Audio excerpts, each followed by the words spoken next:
Welcome back to episode 71 of the Block Ritter Podcast. I'm your host, William, always here with your co-host, Iman. What's up, boys? Dude, we're on mega crunch time right now because of me. I don't want to explain why, but you just am.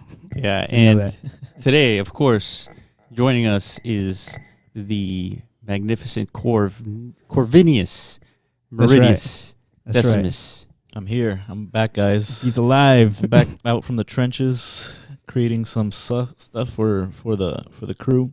Yeah, And man. the community. So yeah, dude.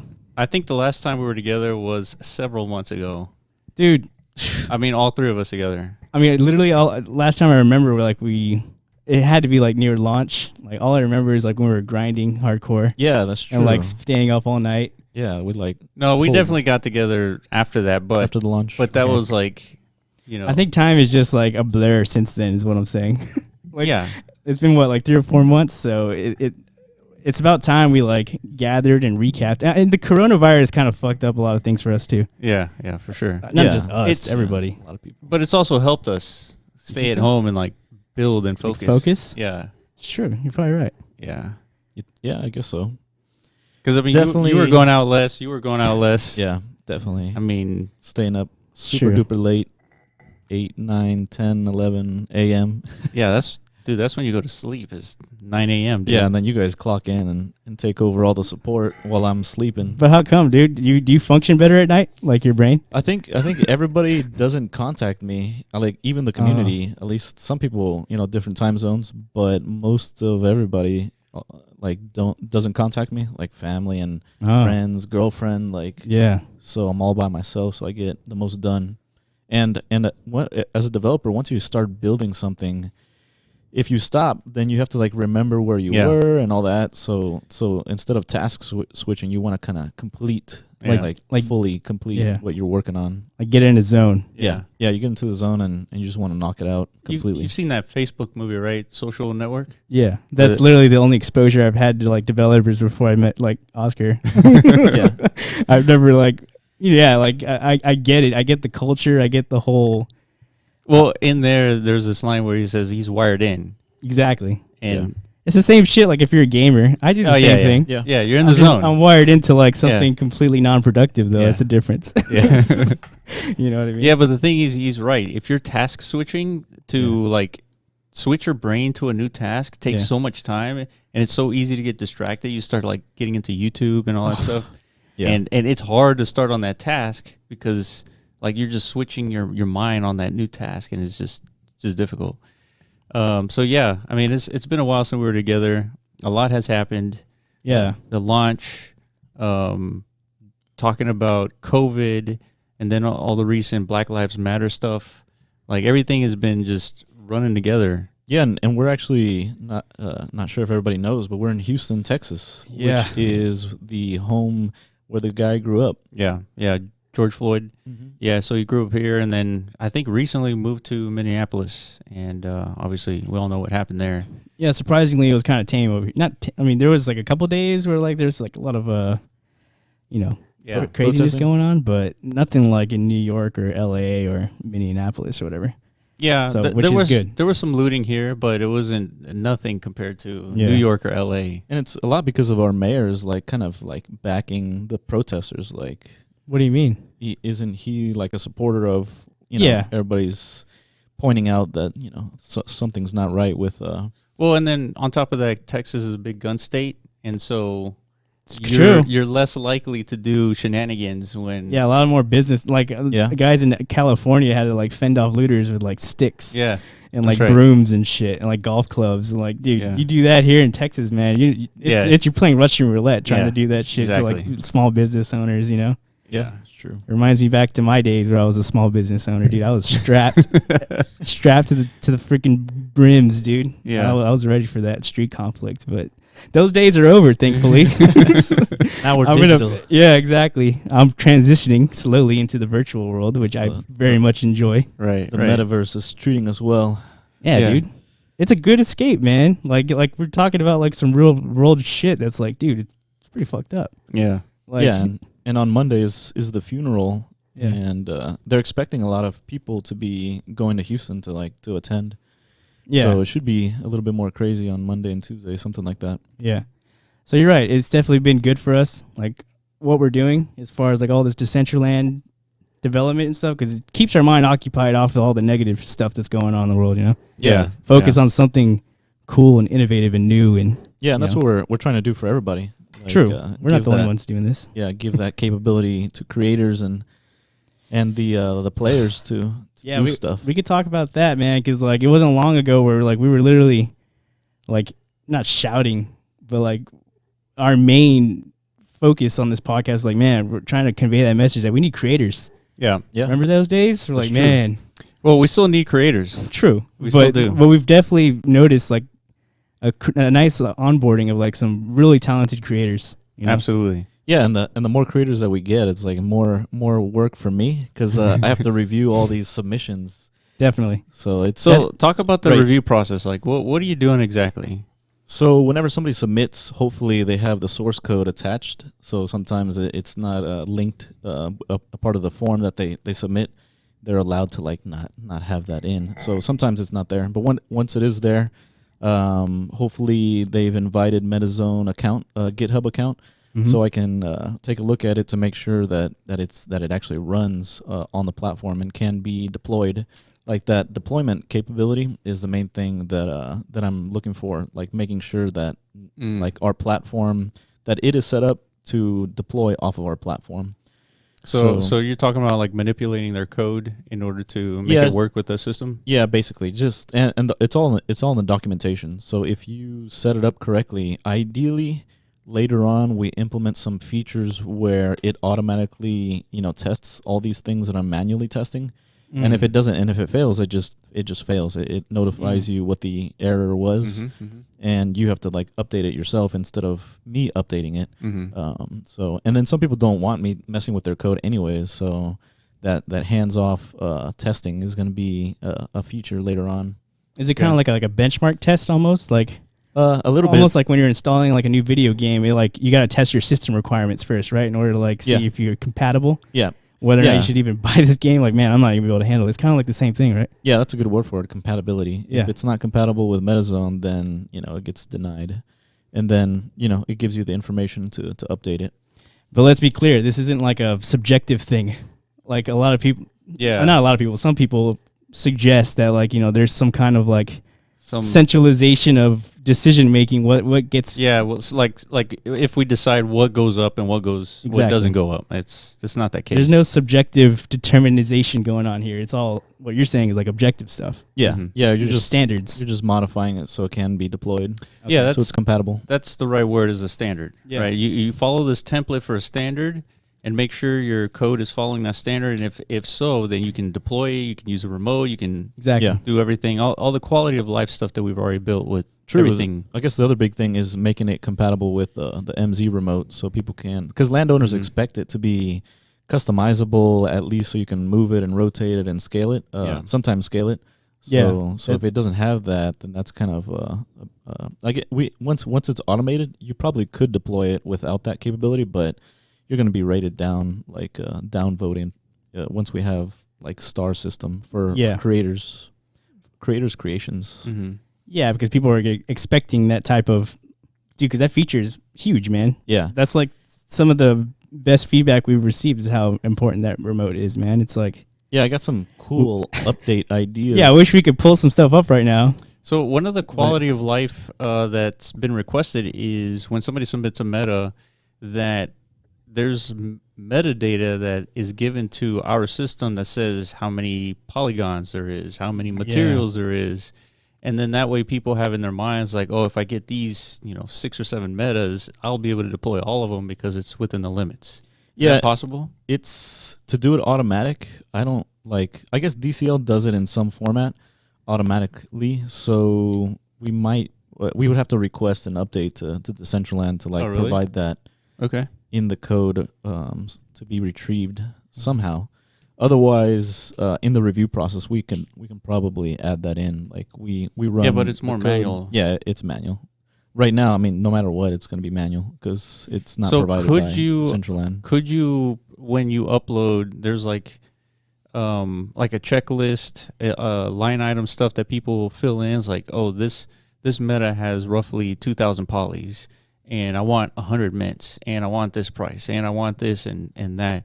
And then once that submits, then you don't really have to do anything else, right? Yeah, but like, that's what the review process would have to police anyways. Like, is your poly count correct or is it not correct? Yeah. So but later on, I'm sure we can get that automated somehow. Because it's displayed on the screen whenever you're running the preview on your local computer. So yeah. So it's there somewhere. Yeah, I noticed the preview works for certain metas and it doesn't for others. Like today I was recording a pack runner video and the preview was like a little jacked.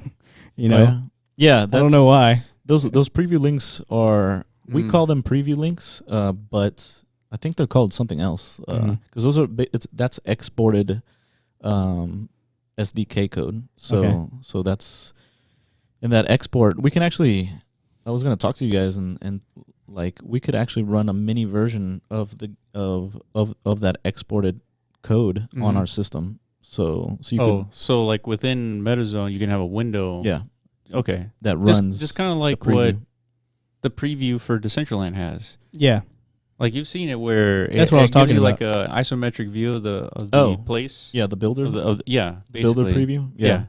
Yeah. This we just use their existing one of this export and run it on our system, and as long as DC, is it possible if you get to that point where you have this like MetaZone preview screen to like start messing around with your inventory in that preview and start manipulating it before you actually deploy anything to kind of like get like a. I think this would be a preview for the meta itself, so there's really not much to manipulate because it's not yours yet. But if you're talking about the zone preview, I think everybody's loving the MZ remote, where you can modify it in world and see it in world. And like the other thing we could do is synchronize that. Like right now, when you activate the remote edit mode, it's not synchronized with anybody else, but that could be another big update. One of the big updates that I want to throw onto the roadmap is for the MZ remote is like a click and drag. So it'll be a lot easier to refine. Clicking what exactly? So you go to the meta that you want. It shows the MZ box, and you click on the box.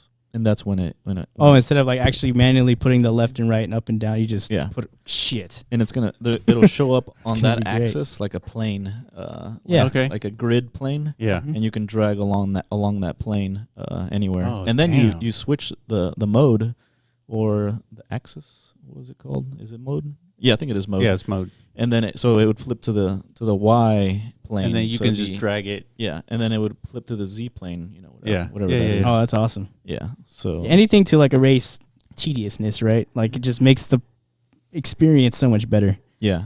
I mean, that just brings me flashbacks to like The Sims. That's how their game existed, Yeah. You weren't sitting there like clicking left and right to like position your. Yeah. I mean, they weren't called metas back then, but you could think of them as metas. It's kind of like TV remotes today. I mean, originally you would have to go up to the screen to go to the TV to go change the channel, and then you had a remote where you press buttons. But now they have like wands, like remotes. Oh yeah, like the one we have downstairs. Yeah, right. Where it's like a pointing system, and it does the input that way.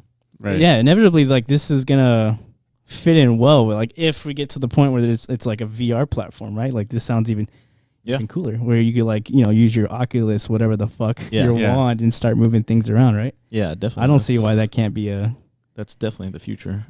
Yeah, imagine building. You have all your metas, and you're building your entire scene in VR. Yeah, I mean that'd be the coolest thing. I can't even imagine that, dude. Yeah, I mean, I wouldn't even imagine we'd be doing this right now 4 or 5 months ago. But who the fuck, like the future is weird, man. It is. You just can't predict anything.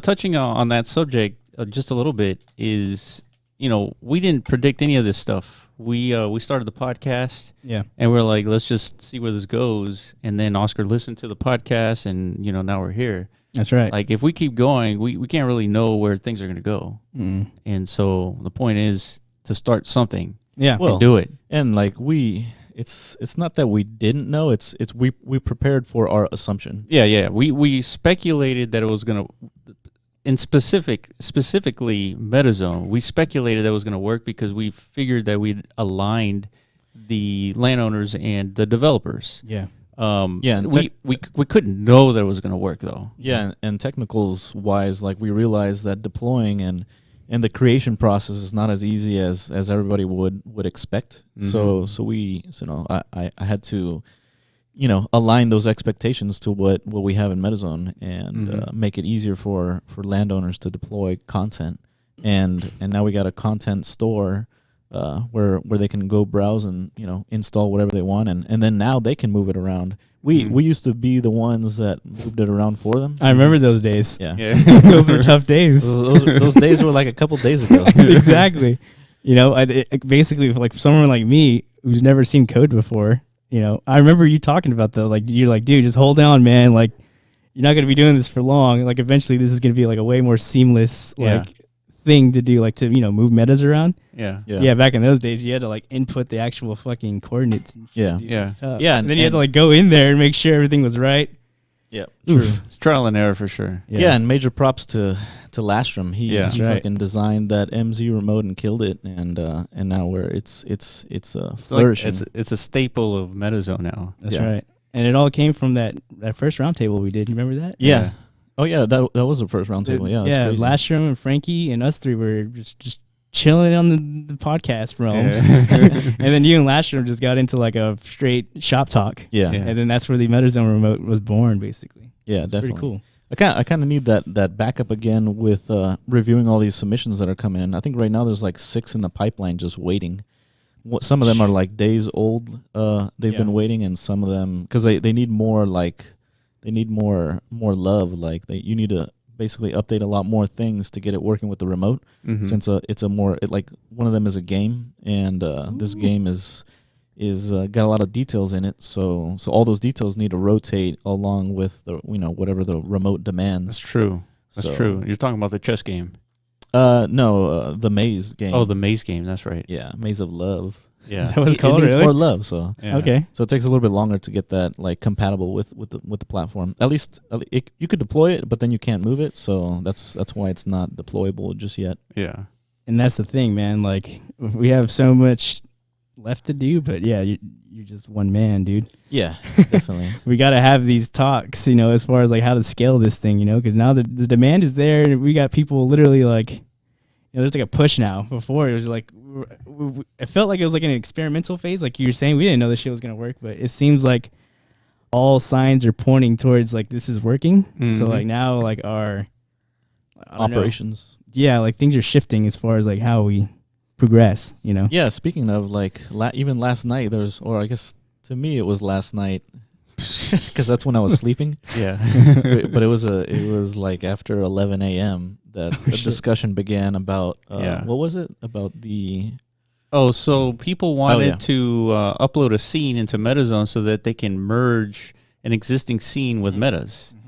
And so we were having the conversation between we've talked about it before, but some of the community members like Kryptonaut and Ambrose were talking about how even Sugar Club, they wanted to merge metas with the scene, and so that discussion took off again.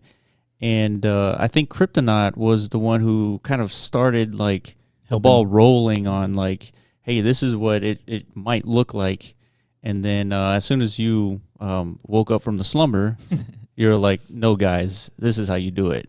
And I guess that's where you're gonna. That's where we already implemented. Yeah. So. After that, like, got to work on that feature. Like, if you have a product, a software product and you have customers, clients, relying on your product, you basically build what they request.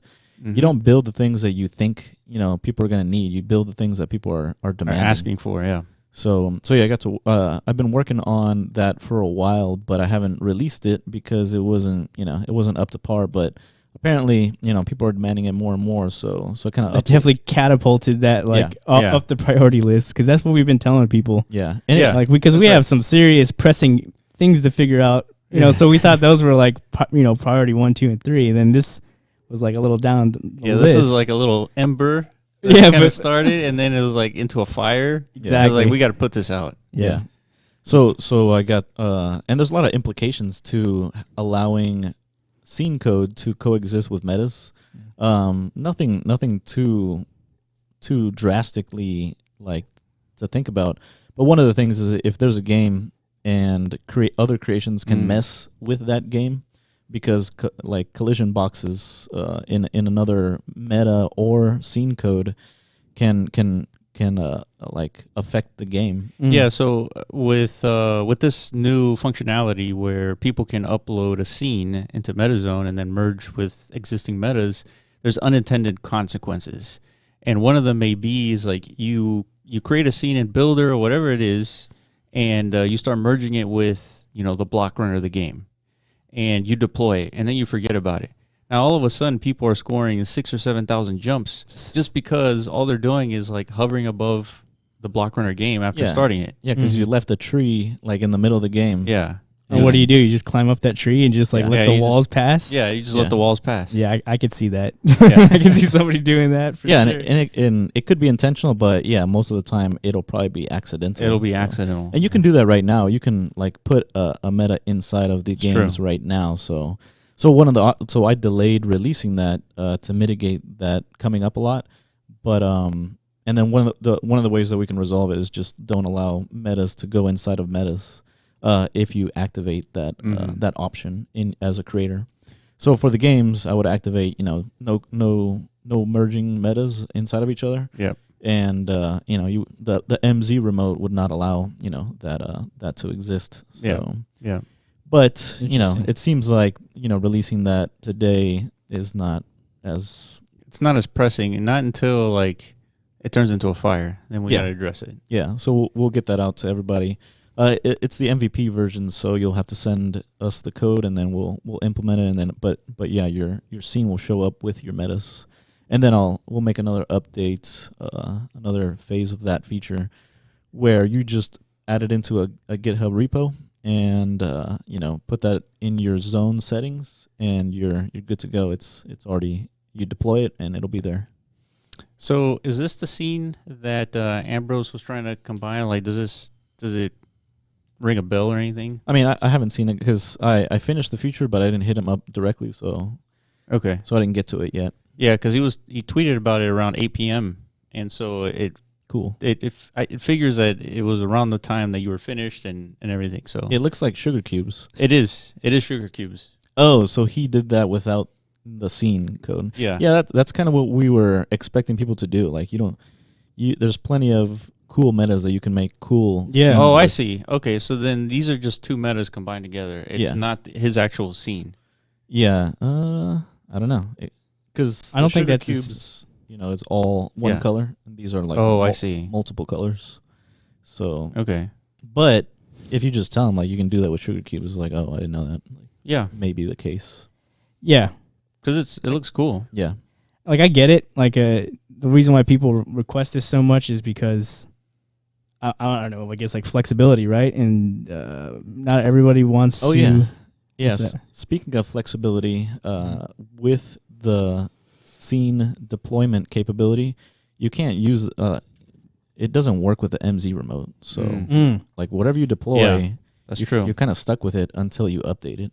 So that's pretty much where MetaZone's value is. Like you get these creations, not only do you get the value that the creator put into them, but you get the MetaZone platform on top of that allows all these the ability to manipulate. Yeah. So that means that if you have your own scene, you upload it to MetaZone, you merge it with a bunch of metas, you deploy it, and that tree or that chair or that table from your original scene is stuck there. So what you would have to do is go back to the builder, go back to the SDK, wherever you got that scene, and you would have to move it from your scene, in the SDK. A little bit blind because you won't see your metas. Yeah, you won't see your metas. You're just kind of moving stuff blindly in that scenario, and then you have to export it and then upload it and then deploy again with all the metas, and then that's the process. Rinse and repeat if you wanted your own custom scene code. Yeah, but it's there. It'll be there, and there's no way to mitigate that, right? That is no as flexible as it's going to get. maybe later, we can have these like steps to make it compatible with the MZ remote. Yeah, but it doesn't. I don't know. It would later. It'd be crazy to be able to manipulate like all the stuff that people are doing with the SDK and on their own. Yeah, just for manipulations compatibility. Yeah. Yeah. So do you guys expect like just speculating here, after we've recognized, and not just us, the community recognize the value in this remote, do you expect like a Decentraland's next builder release to have one of these, like their own version of it incorporated? What's like an enrolled? Because like, the problem is like, why do we have to speculate? Like it's ridiculous that details like that are not available. Like are not known. Yeah. Like they should be, if they're gonna do an in-game remote, then they should be talking about it. Yeah. Yeah, but that's not their style, dude. No, it's not. They kind of just drop bombs on us like unexpectedly, dude. Yeah, you know, that's true. For that precise reason, like if but that's the very thing that we're talking about, is that they should be public about it. Yeah, it's only because if people like see the need for something in the community, like in the Decentraland community, and they start working on it, that's a lot of hours that they're pouring into this improvement that they think the community needs. Mm-hmm. And if all of a sudden this bomb is dropped that that update that Decentraland did, resolves that issue, then it's a disservice to these creators, because it's a creator that's going to be resolving that issue, not anybody else. And creators are expensive. Like and ultimately an in-game like move tool is not better than the builder's own third-person perspective view of the entire scene. It's true. It's not better. So for them, in their perspective, there's no incentive to build an in-game remote. Well, maybe just to be more competitive with something like crypto voxels. That's kind of like their main selling point. It's all in-world voxel building and stuff. Yeah. That's like, ease of use, like ease of creation for like these, non-dev types. I would argue that that's part of the community's responsibility. Yeah, is to build those tools. Oh, I 100% agree. We've learned our lesson. We can't expect Decentraland to do everything. Otherwise, we'd be waiting here for like the perfect Decentraland, and nothing would get built ever. Yeah. So basically, we just adapt to what exists, what exists today, right? And prepare for the things that we hear about tomorrow. So yeah, for their releases in the future. Yeah. So let's summarize what just happened. Now you can upload your existing scene and merge it with Metas. That's it. Yep, pretty much. And so right now it's the minimum viable product, so you're going to have to send us your code, and then we'll manipulate it and upload it for you. Very, very little. There's more manipulation with the Metas because you have to make it more compatible with more stuff. Oh, sure. But with the scene code, I think the only thing you'll have to do is like perhaps change the file locations of stuff. So if you have images, then you change the location. So if we tell you how to do it, or you do it, or we'll do it for you, like either way. Mm-hmm. And then it'll be. So this is live right now. So if you're watching this video, that means that you can take an existing scene and upload it to your MetaZone account. And landowners. I don't know if you have some stuff. Do you want to talk about that process? Like, is it submission through the MetaZone website, or is it DM or what? Yeah. Just talk to us, and basically you'll send us the code. And then I guess I can tell you how to format it. It just won't do it automatically. So you'll send it in a GitHub repo, and I'll tell you how to format it, and then we'll make some documentation in that regards. That way, Cryptonaut can like update that thing that he helped the dude with. Ambrose, and then he can be the guy that you talk to like get your GitHub repo prepared for MetaZone. Okay. So then, what's the ideal quality of life for something like this? Does that mean that in their account they'll have like a section for your own scene? Yep. And then you click on that, and then and then there's like a file link, a copy and paste GitHub link? That'll be later. But that's a good point. But what's the ideal? So right now it's just a landowner will go to their land zone settings and paste in the GitHub repo link, just like a creator today. Okay, gotcha. So that means that once they paste that link, then they're done. They're done. Yeah. Nice. They click deploy, and then it's there on their land. Combined, the merging process in the deployment server begins. Fuck yeah, dude. Yeah, we definitely got to get the word out there. We'll throw out some blasts and stuff at all y'all, so everyone's aware. Yeah. That, like, this is this is a real feature now. The fire is out. It's gone. And we'll see what happens after that, because now, like, free creations can intertwine and mix with paid meta by creators. Yeah, right, free creations, builder creations, all the builder stuff. Anything can be merged. And it'll be a lot more work. Well, not a lot, but the landowner will be the one that to figure out, how much content, can be deployed with their. It's true. With their parcel, with their estate. Yeah, each parcel has their limitation, so you can't do everything. We'll help as much as possible, like giving more and more tools.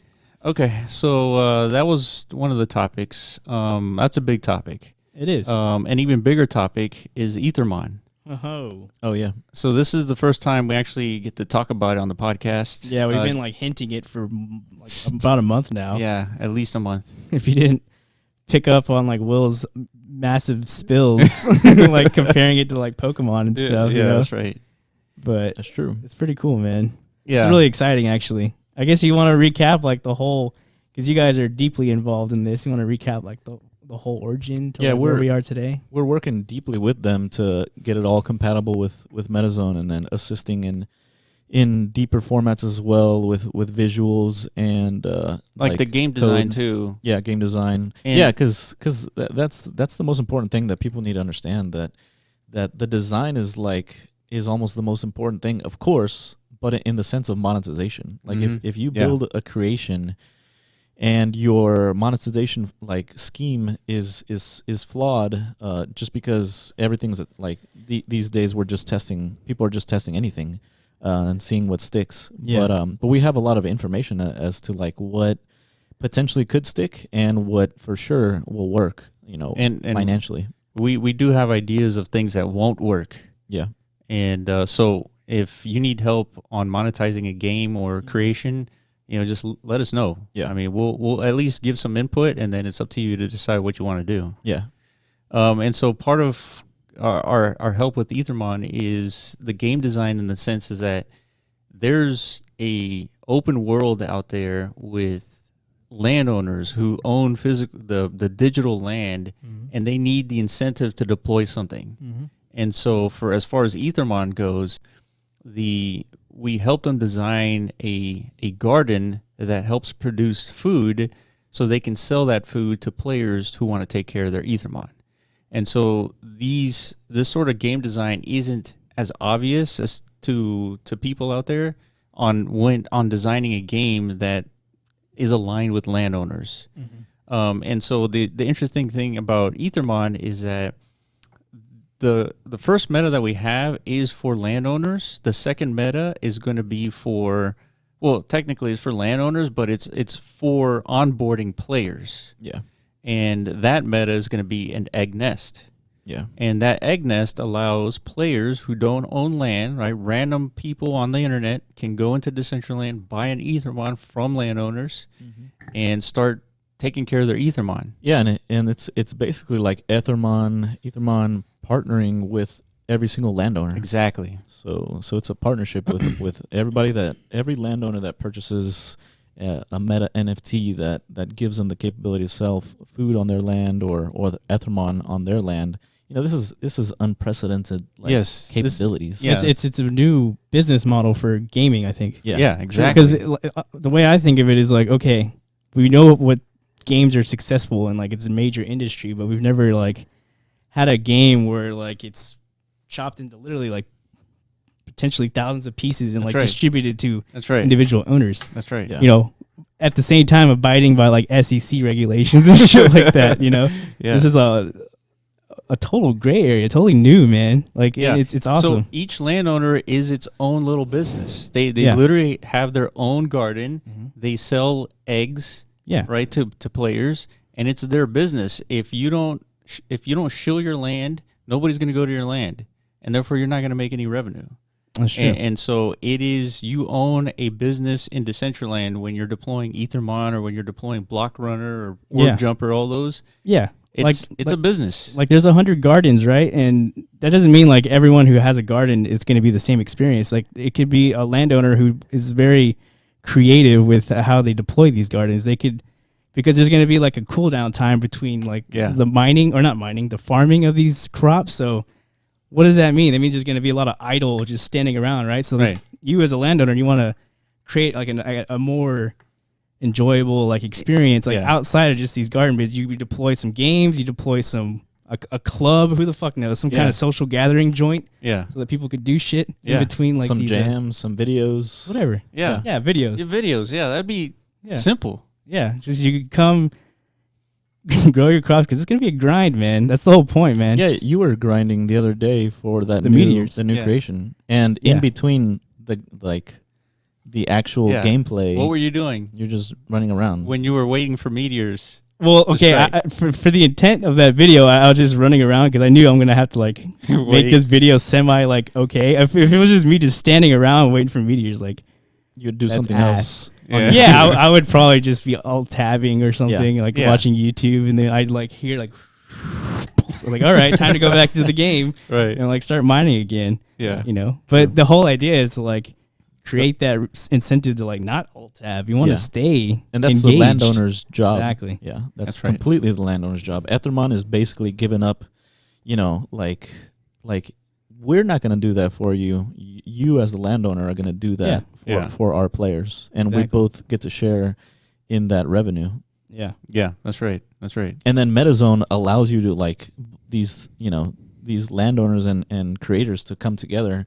And that's why, that we get a cut as well. So, yeah, I mean, and every single meta is going to require some maintenance. Just recently, Decentraland just updated something with the UI with the heads-up display. Yeah. I heard about that. And it just like broke a lot of people's heads-up display. Yeah, even the core of games. Yeah, even your games. So, those things require a human being to update. And so there needs to be like a flow of income to help support that. Yeah. So I mean that's otherwise what it is. Otherwise it stays broken forever. It stays broken, right? And then it's like, why do you keep that on your land if it's not operating? Yeah. So yeah, we're in a brand new territory, like Iman's saying, in terms of like monetization, game design, all that stuff. Yeah, and the whole blockchain element, the meteor thing I mean, we talked about this on the podcast. We had a concept called imbued.io like a few months back. Like we kind of recognized like there's like a proof of work layer in the metaverse that back then it seemed like nobody was really talking about. Yeah. Everyone was just kind of like, throwing up static buildings and shit. And like, it's like throwing shit on social media. It's like, come on, let's party. Which is cool. But there's when NFTs traditionally are just like minted out of nothingness, just like an artist or something, or like a trading card game. Right. They create the art, they post it on OpenSea, and people just speculate and they buy the shit out of it, and that's it. Yeah. That's how they're generated. But now, like in the metaverse, there's an actual potential where there's like human workflow involved in like obtaining these things. Right. Something like Ethermon, just that meteor game, spending the time to go out there and like, mine and harvest these minerals. There's value in that. Yes, there is. Human time is probably the most valuable resource on the planet. Totally agree. And I've heard stories like, what's it called? Axie Infinity.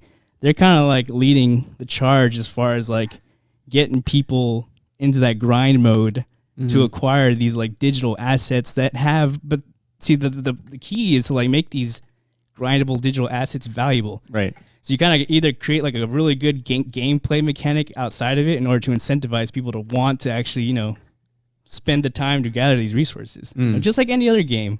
Yeah, If you're playing WoW, there's literally like professions in there. Yeah. Like you could acquire professions, you roam the world, you find a mineral and you tap it and you mine it. Right. And then you could sell it on the open market for gold. Yeah. That's exactly what's happening here. Yeah, and we've been talking about it, and all of a sudden, all these proof of work wearables are going to sprout. That's another debate, dude. Just people hate this idea. Yeah. Some people. Yeah. Some people think wearables should literally just be like like minted and like that's it. Put it's on like the market. They're just like fashion products. Yeah. Meaning like a designer who is approved by some kind of like oligarchy of fashionistas or something.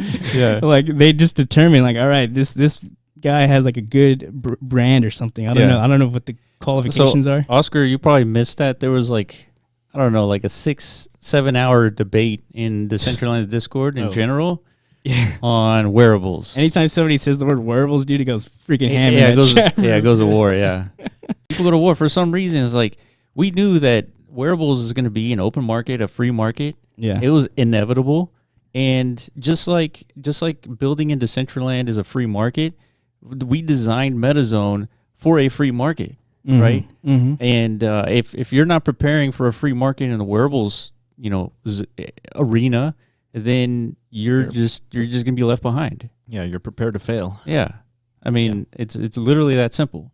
And the mechanisms that DAppCraft and the Meteor experience, it's a proof of work. You work for your wearables. Exactly. Therefore, wearables are going to be worth more than a wearable that's just minted out of thin air. Yeah. Yeah. Well, at least the super rare ones will be, because because they'll be hard to mine. Just hard to acquire. Yeah. And plus they look cool. So. Yeah, they do. Exactly. I definitely want one. Yeah. What, the DAppCraft stuff? Yeah, the wearables, they look really cool. I agree. I love DAppCraft's like cyberpunk style. Yeah, same. That's totally like my jazz. Yeah, but that doesn't mean like there's gonna be so many different styles, man. Yeah. And it doesn't have to look cool to be desirable. I agree. It could be just hard to obtain. Yeah, that's it. That's all that's needed. Just a regular T-shirt that says Block Runner, where you have to get 10,000 jumps, 5,000 orb jumpers. 2,000 pack runner orbs, something that's like if we objectively difficult, and it just says Block Runner T-shirt, that will be worth, a lot of mana. Yeah, like for sure, Red Nitrous would have that right now. Oh, for sure. He'd be the guy. Yeah. He'd be the guy with the rarest the only guy, yeah. Because he's really the only like real gamer, like actually grinding. Just nuking every game, every competition out there, Yeah, and even us with Corona Zombies, we're considering. Oh, for sure. Like a proof of work model, MMORPG version of Corona Zombies, where you're a persistent experience where the guns that you buy are the guns are basic, could be NFTs and then those guns in this MMORPG experience that you earn can be used in the Corona Zombies deathmatch or like endless shooter. Yeah, or PvP. Can you imagine? PvP, yeah. Imagine that. Exactly, man. The future. I mean, and these are all or even like a co-op experience. Yeah. Too. Yeah, I mean that'll be fun. That'll definitely be, I get it. Plan. I get it. Like the people who are like super against this concept are like, the people who are the early investors in these wearables, because like I said, these ideologies weren't being like talked about back then. It was all just like. Yeah, but the NFT realm was. It should have been obvious, though. It should have been obvious because it's not sustainable. I don't think a lot of people aren't gamers, man. I think you have to be like a gamer to understand like how valuable that the grind really is. Possibly, maybe. I don't know. Possibly, I'm guessing here. Yeah, it's. But I guess we'll see, man. I don't know, but like it solves multiple issues. Like, well, I don't think this is an issue, but it adds like a new value proposition to the wearables in general, which is like. Who wouldn't like that? Like, there's potential utility. You were just describing guns. I don't know if that'd be required as would that be identified as a wearable? I don't know. Oh well, no. In this case, it would be an NFT. Okay. That you could use in 2 different games. In this particular example. Yeah. Well, there's some utility then to that NFT, meaning like there's some gameplay implications there. But if you want to include wearables, you could take any wearable that exists and attach some gameplay kind of attribute. Yeah. Some kind of stat. Like move. It increases your HP bar in Corona Zombie. So if you get hit, if you're wearing this badass gear, you can take more hits. Yeah, exactly. Dude, this is fucking regular gaming shit, man. This isn't anything new. Yeah. But it's true. But now it's just like assets, right? Exactly. Yeah, true assets. Yeah, with added value in every creation that utilizes those NFTs, then it increases the value of that. Yeah, that wearable. Yeah, you could take a very common wearable and attach an immense amount of value to it, thereby increasing its value.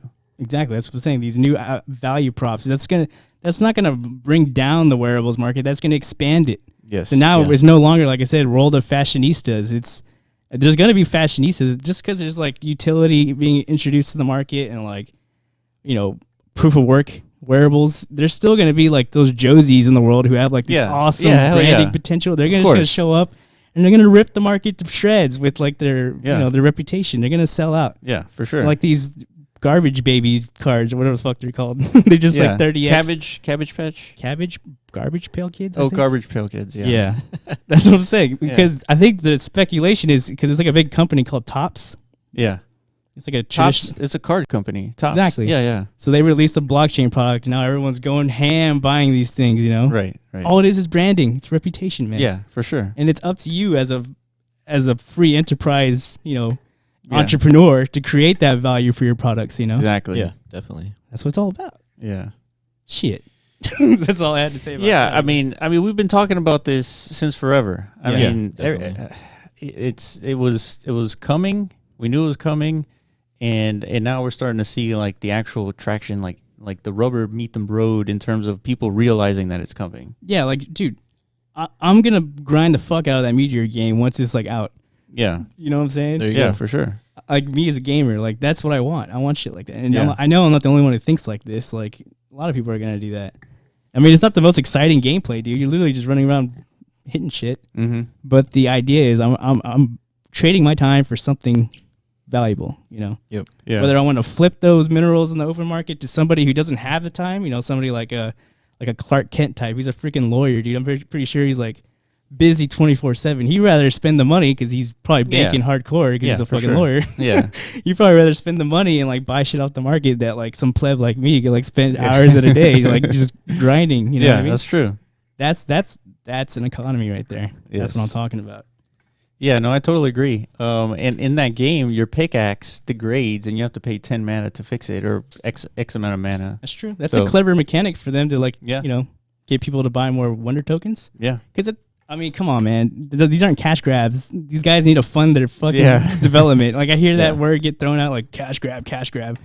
Like this isn't like world of socialism or anyone who's no UBI here. Yeah, exactly. Anyone who throws out cash grab, they don't understand how much work it takes to build a game. Yeah, a basic simple game takes a ton of work. Yeah, definitely. I agree. And so that's what it is. What it is. Like what are you gonna do? Yeah, and at the end of the day, if these things are successful, and then there is like a legitimate economy forming, it's gonna attract more developers. Like shit, I want some of that.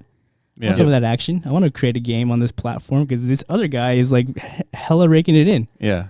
This is how it works, man. Like, I don't know. So we have the experience with Meteor. We got Dapcraft on MetaZone. So Ethermon, like we talked about earlier, we had the Egg Nest going to be, I guess, releasing more information soon.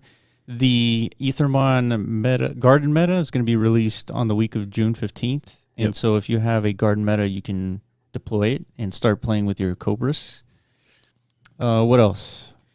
The biggest thing is the big old number. Oh, that's right. Oh, okay. Yeah. So I think leading up for the last week or so, we were talking about that we're almost at 2 million in revenue. 2 million mana. Specifically. Yeah. Clarify that one. Yeah.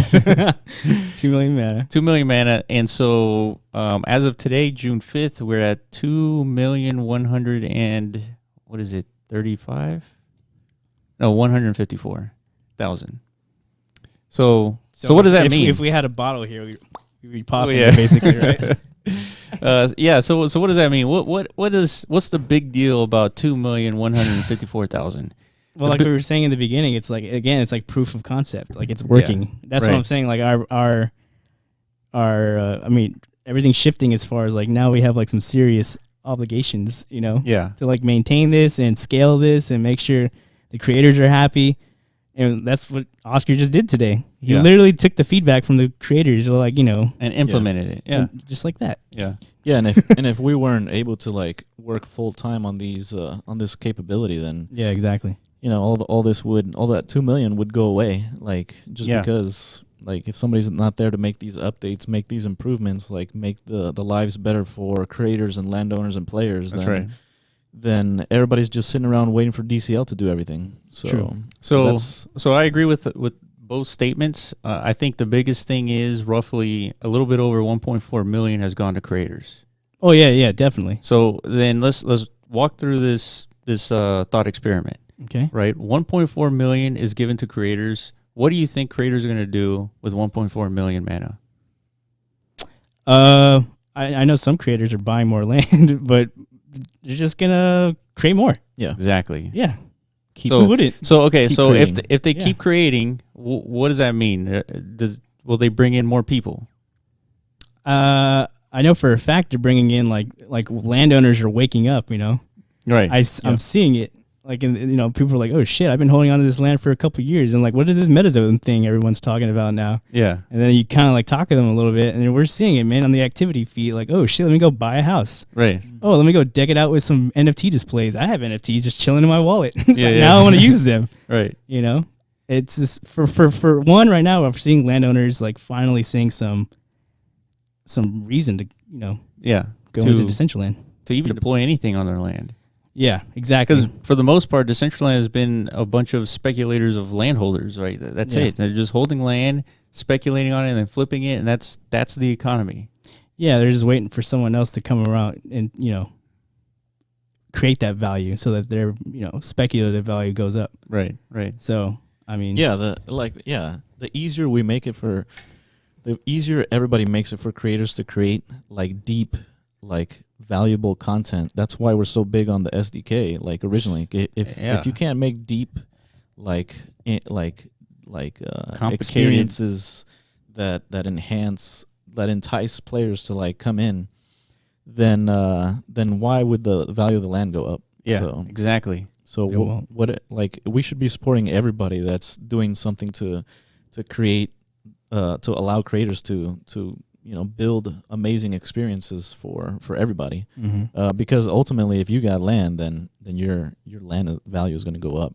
Yeah. No matter what, like as long as these creators keep creating, then the value of mana itself goes up. Yeah, and the way that I see our progression is, I think we've done a really good job aligning the incentives between two groups, the developers and the landowners. And I think Ethermon, and they're really creators, because I can tell you for sure that not every creator is a developer. So yeah, that's true. So yeah, I would say creators, not just developers. But so we've aligned those two groups, and in our presentation in the conference that we did, we keep talking about this trilemma, and that trilemma also includes aligning with the players. Mm-hmm. And so I think with Ethermon, that is the one meta that actually brings in the full circle in terms of like sustainment. Yeah. And once players can start purchasing Ethermon and taking care of their Ethermon in Decentraland, we've officially done the full circle on the creators, the landowners, and now the players. What happens is like the Bermuda Triangle, and we're gonna go into join forces and universe, like, and yeah. I mean, ultimately, what that means is that we're gonna have. There's going to be a bigger volume of players. There's going to be more players than there are landowners, right? You would expect that in an open world, because the scarce asset is the land. Mm-hmm. Right, and then of course we have metas on top of that, but the scarce asset is the land, and we have a larger volume of players, experiencing stuff on that land. Yeah, and so one of those things will be, Ethermon, and so that's kind of how I see our progression. If we're able to accomplish that and actually show like huge traction, huge numbers with this, then we're going to see a lot more Ethermon type experiences in Decentraland. Yeah, ultimately more players, and I think that Bermuda Triangle teleportation or whatever universe that we're going to go into is like just more valuable mana, more people like getting into Decentraland. More, it's exactly what everybody's been wanting like from the beginning. Yeah, I mean, Ethermon is going to be Pokemon Go in Decentraland. Yeah, that's a good way to put it. Yeah, I didn't even think about that. And so if that happens, I mean, dude, just think about Pokemon on the blockchain. Like, these things are going to be extremely valuable. And on top of that, the gameplay aspect is you're gonna like this. Is that when you're taking care of your cobras, you're gonna be gaining experience as a player, and your cobras is gonna be gaining experience. What do you mean by taking care of it? Like feeding it and all that stuff. Are there any other like maybe in the future there's gonna be other functionality, other activities. It goes to sleep, so you have to keep its energy, high to do other stuff. Okay, so in the beginning, it's literally just keeping it happy, essentially. And basically, it doesn't die. It doesn't. It doesn't die. It can't die. You can't just lose your Ethermon. Your NFT. Yeah, it gets burnt. Oh, you fucked up, dude. It's like your fucking Ethermon's gone, dude. Yeah, should have fed it some more. That would be kind of cool though, but that's a little ruthless. Yeah, it is. But and maybe they'll implement that in hardcore mode or something. Yeah, you know what? That'd probably people would probably like that because if inactive Ethermon owners or NFTs are getting burnt, I mean the value is going up. Think about the role players. Like, they'll consider that seriously, and that'll be the most valuable Ethermon out there. The ones that can be burned. I don't see why not, man. It's like a battle arena. Like, can your Ethermon die? Like, if you lose, that would be a good gambling dude. That would battle. Pink slips, dude. Yeah, like what's that fucking movie? Fast and Furious. Yeah, dude. It's like I'll battle you for my NFT slip. Yeah, to the death, dude. Imagine you could actually do that with a smart contract. Is that when you go to battle, you are staking your NFTs. Yeah, man. The winner takes all. Yeah, dude. This isn't even gambling. No, it's not. This is straight up like gameplay. This is a game. Yeah, dude. This is that's big dick energy right there, dude. If you're gonna go out there and start battling, imagine the reputation you could earn just by knocking people out and seriously. You have a fucking kill counter. It's I've killed this many Ethermon. Dude. You get a title. Yeah, the freaking Slayer. Yeah. Okay. Yeah, we're going way too down the rabbit hole, but yeah. But all these capabilities are possible. It's possible. Yeah, it's up possible to these creators to make that happen. And that's what's so important. These metas sold very well, so there's some funding now to expand these possibilities and make them a reality. Speaking of funding, while we're setting up the podcast that we haven't done in forever in person, we definitely need to upgrade our hardware here now. Yeah, you're looking at the Corb's computer. We have the same year computer, so these both computers are 7 years old. Yeah, damn, and I don't even have one, dude. Mine fucking broke. Decentraland fried my RAM or something. I don't know. Yeah, too hardcore for me.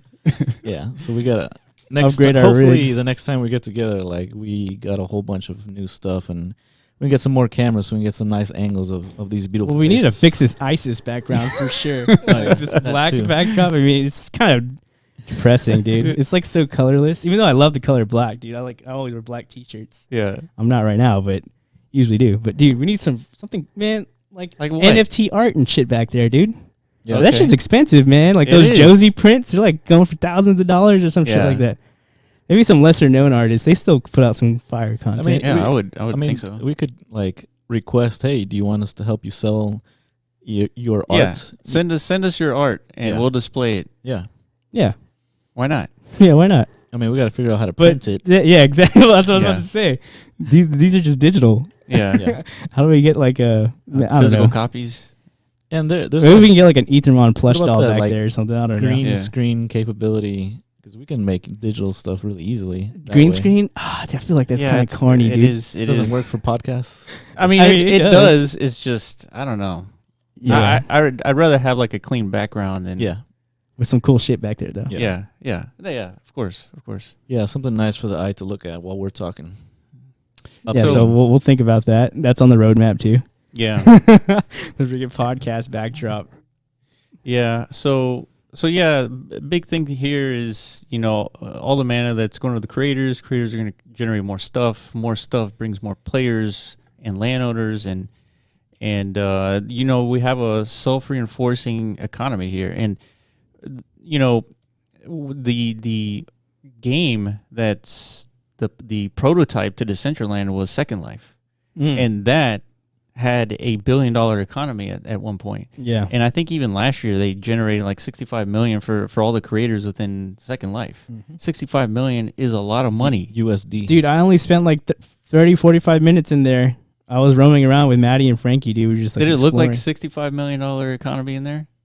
I mean, I could see because literally it's freaking ads everywhere, dude. As far as the eye can see, there's like, images of like, sexy avatars and shit like that, and like just shit all over the place. That's what I would expect. Yeah, because that's how the economy works. Yeah, right? You go outside, everyone's trying to sell each other shit. Yeah, that's right. That's the way. That's where money comes from. Yeah. Speaking of Sugar from Sugar Club, he's working on a new advertisement.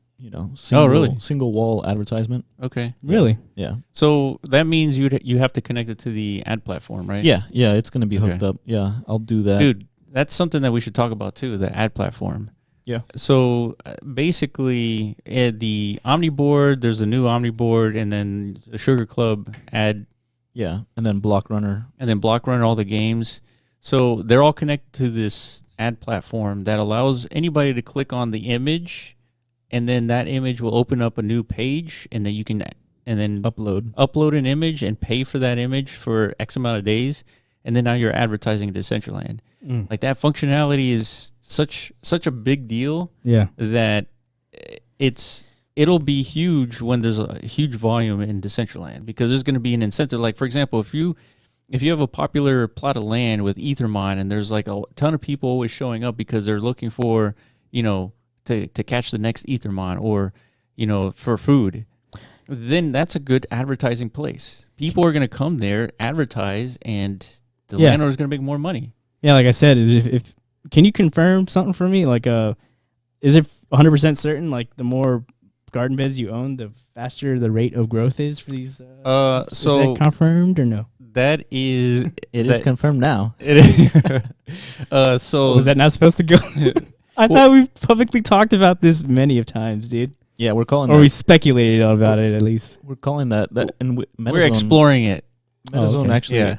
I mean, it's a thing. Like, MetaZone has to make an update for that to be capable. But now any creator can know how many of their same creations exist. So now Ethermon has this capability of, that's right, of like adding new features with that capability. So one of the things that they were considering is stacking, where you can put a garden bed in, or multiple garden beds in one estate or plot of land, and it will enhance the experience for that landowner. Mm-hmm. Yeah, it's important because there's an incentive to purchase more garden beds, but it creates a more attractive plot of land for a player to go to, because food generates faster. Yeah, so that falls in line with what you were just talking about. If you're trying to generate traffic as much as possible, so you can utilize these ad platforms. Right. Yeah, that's one way to do it. Yes, absolutely. Like a no-brainer way to do it. And so I think some people. I mean, we've seen cases where like one dude bought like 5 or 10 of these garden beds. Yeah. Either they're speculating. Couple of dudes bought 10. Yeah. Tens of these. Yeah. Either they're speculating and they're just like waiting to flip these on the open market at some point, or they're literally planning on like, mass producing these fucking these Ethermon goodies, dude. Yeah, and cool. Just like this is like a full-on video game. So there's going to be a period of time where there's a lot of stuff that's going to have to go through a balancing phase. Yes, true. And so the times to generate food are going to change. The amount of stacking capability, right? Maybe it's 3, maybe it's 5, maybe it's 10. We don't know. So there's going to be a period where this is going to be an experience where a lot of people are going to contribute to the development of this game just by playing. Yeah, and we if you think about it, what did we just say, that Ethermon came to us to distribute their creations, and now they got added capabilities implemented into their like deployment process. So now what they really wanted to do is now possible, via our platform. So we want other creators to come talk to us and see all those things that you want to be possible, as instantly, can happen. And they get to focus on their creation instead of this whole like deployment process and working with landowners and, trying to attract landowners to deploy their stuff. So that Wonder, what is it? Yeah, Wonder Zone. Yeah. We could talk to them and help them out. Basically, how do you deploy this like meteor crashing? Imagine if you've deployed this Wonder Zone on your parcel, and every now and then random meteor strikes happen on your parcel. And so it creates this explore mechanic for players to go to every Wonder Zone deployed meta and go see if a meteor has, struck that land. And then you're exploring Decentraland at that point. Exactly. Yeah, and for the creators of those types of games, landowners don't touch your code. So you don't have to give your code to landowners to like deploy it on their zone, like they're part of their parcel, their plot of land, their estate. Like MetaZone handles that for you. So so it's a very quick process to get your one piece of code onto our platform, and now you're instantly can reach many landowners. That's a good point. Can you update MetaZone to show how many individual 1x1 parcels are connected to MetaZone? Because right now we have over 110, I believe, 110 hosts. But if you go look at each of the hosts, some have 15 parcels. Yeah, true. There's a district connected to MetaZone. And so if we could just start, in our weekly updates on like our progress, we can say 110 hosts, 5,000 parcels connected, 32 creators, and 600 metas sold or whatever. Yeah. So... Yeah, that'll be a good number to keep track of, too. We interviewed Sugar Club, and he was saying, like, I really don't know how big MetaZone's market is. And so it's big enough to generate almost 2.2 million mana, but how many hosts is that? How many landowners is that? How many parcels is that? Yeah. So... We know some numbers, we just don't know everything. Yeah, that's true. Yeah, another interesting number is like deployed metas versus not deployed. And that's a number important for creators. Like not like you don't like what Sugar said, like how do I expect, how many metas, will I sell? Well, some of these metas aren't even going to be deployed, and people are going to like support you and buy your creation and like flip it later. Like So it's it's another capability that creators can take advantage of. And so the number of not deployed metas, so the percentage was like 30% or something like that? Yeah. I thought it was going to be bigger, but you guys were more correct than I was. That there's most of them have deployed. Yeah. The only ones that haven't have been the Ethermon. Yeah. For the most part. Probably, yeah. That's probably correct. Yeah. So I figured it was going to be around 30%. So good guess, dude. Good guess. I think I said 40. Yeah, I said 50. Yeah. So yeah, I think that covers all our updates. Yeah, you think so? Yeah, I mean, it's been an hour and 8 minutes. That was like some rapid recoup, or like. Well, I mean, you have an important activity to take care of. So okay. Let's cut it off then. Yeah, we're running through everything pretty solid. Yeah, so let's just run through.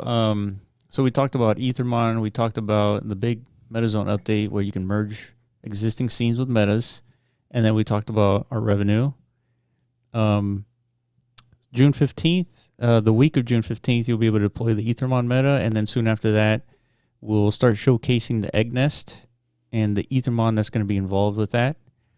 We're looking into like figuring out, how to compensate other people that can back us up. So we need help. We need help reviewing metas. And so if you have some time, I mean, time is the most important asset because, I mean, dude, literally, I wake up in the morning and I'm on MetaZone, Discord, like pretty much all day. Yeah, totally. And, yep. So anyway, time is the biggest asset. Yeah, that's what I was talking about. Like it's getting to that point, man. Like, how do you scale this thing? Yeah. So basically, and if anybody's wondering, another big thing that I think you guys have mentioned before, like NFTs for MetaZone. Yeah. Just another quick update that we are finishing up the last details of the platform, and then we'll be implementing NFTs. So, would you agree with this statement in the sense that we are implementing payments in the architecture that smart contracts are going to be executed? Yeah, and we had to like make updates to those details because we want to enable what was it called, the for affiliates. Oh, affiliates, yeah. So as we go in the weeks, we had a vision of how payments would work, and then people get exposed to MetaZone. They'll be like, hey, you know what, you should do affiliates because I have a YouTube channel and I want to do this and that. It's like that's something that we didn't think about until, you know, people were getting exposed to this stuff. Mm-hmm. So that's the thing that we're kind of battling, is that the more people get exposed to this, the more ideas that they have and expectations that they have. Mm-hmm. And as you know, as soon as you deploy a smart contract, it's deployed and there's very little you could do in many cases.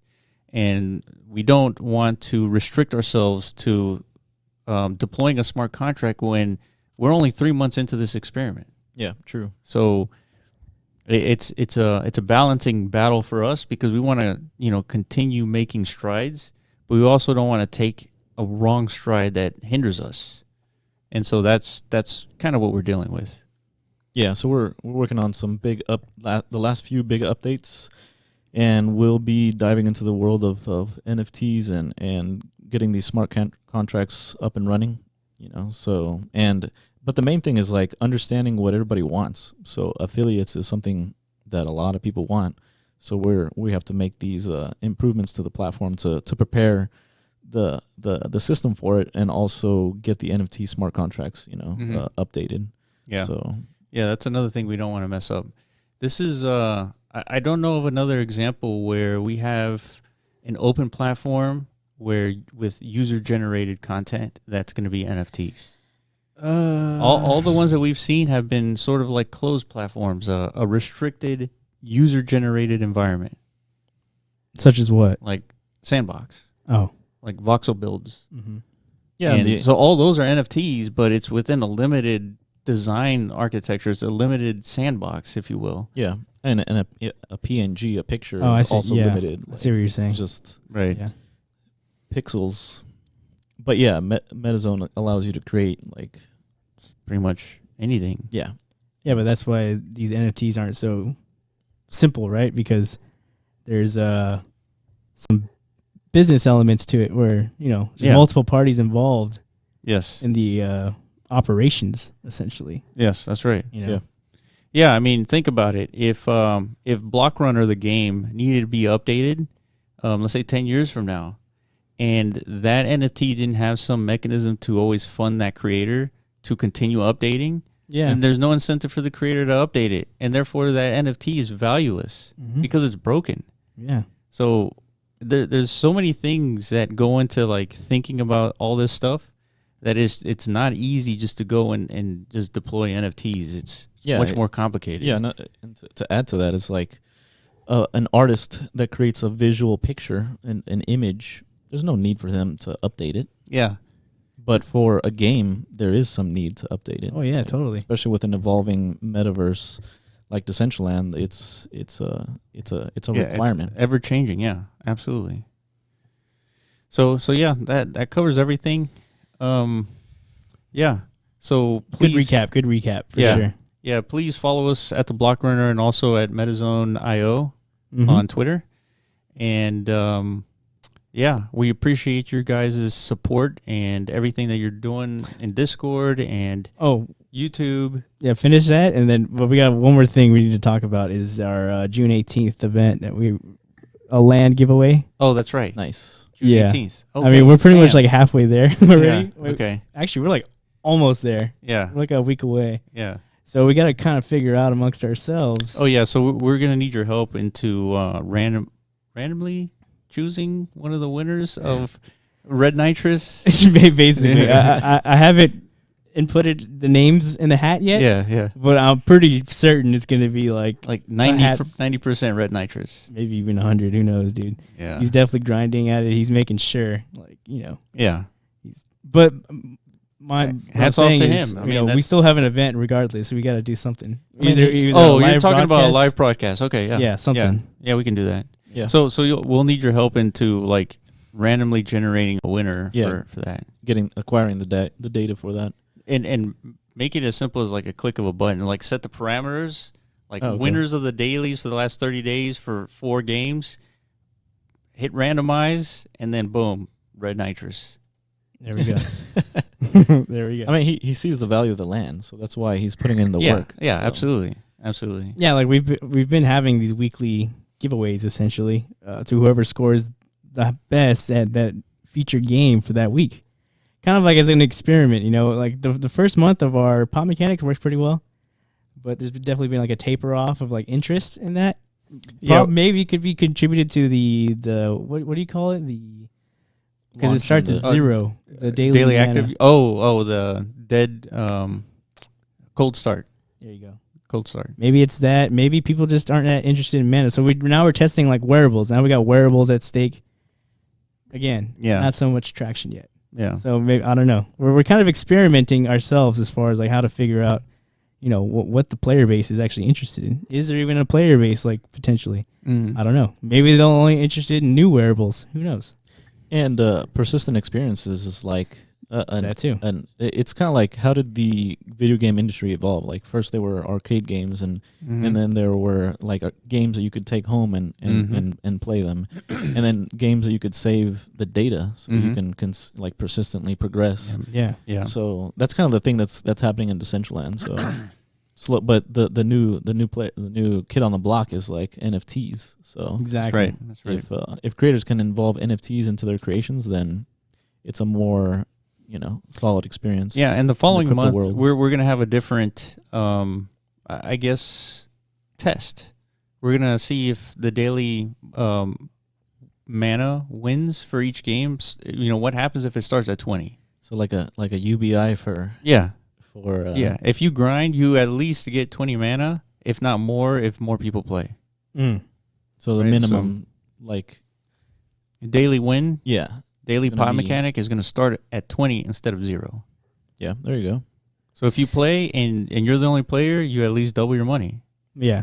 I would like to toss around the idea of, you know, the players who play the core games, they get tickets for every entry. And so far, like the tickets initially were like your entry into like a monthly pool, but like we just talked about, there really is an existent monthly pool. Tournament. Yeah, because, you know, the DAU is just not there. So maybe like something like this Dapcraft thing is something we could potentially utilize. Oh, for sure. Like, and 100%. And I think I've mentioned like we could even do like you trade in your tickets for exchange it for NFTs. So, and they could be our NFTs. They can be NFTs that are on the market. True. Yeah, like, that was your idea of a while back. Yeah. It's like trading your... It's like reputation, essentially. Yeah, exactly. So we'd be like our own, like we'll be like a Dapcraft. Well, I mean, maybe he's setting up the infrastructure for that in the sense that, like, I don't know how he onboards, like, recipe creators. Do you guys understand that yet? I want to encourage Dapcraft to be the place where people craft their own recipes. Yeah. Like the Block Runner and MetaZone. Go and craft your own recipe. We'll have our own line of wearables that we go to craft them through the Dapcraft platform. Yes.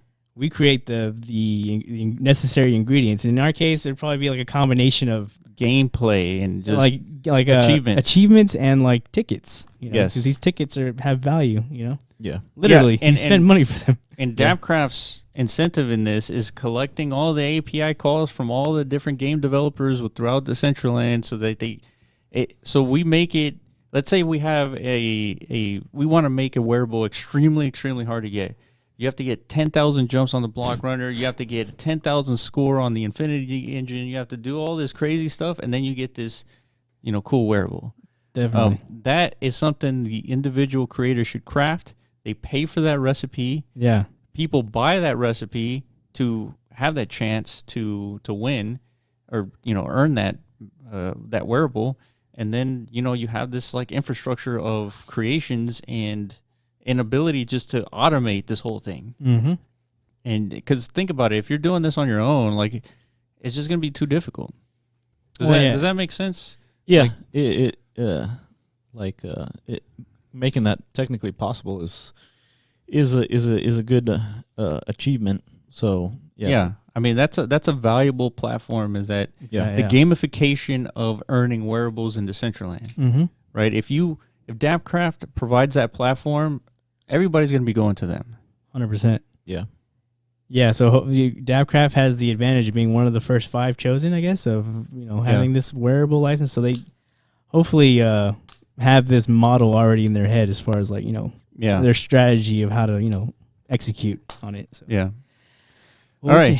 Yeah. So, yeah. I appreciate it, you guys. And please follow us on Twitter and YouTube and all that stuff. Thank you for joining our Discord, and we will see you in a week. See you later. Yeah. Peace out. Appreciate it, guys. All right. Bye-bye.